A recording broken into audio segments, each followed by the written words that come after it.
কলমে লিখছো বিধি, ভাগ্যটা বলো আমার।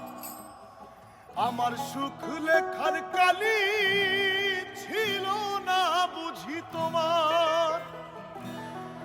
দু চোখেতে কোথা থেকে আসে এত জল,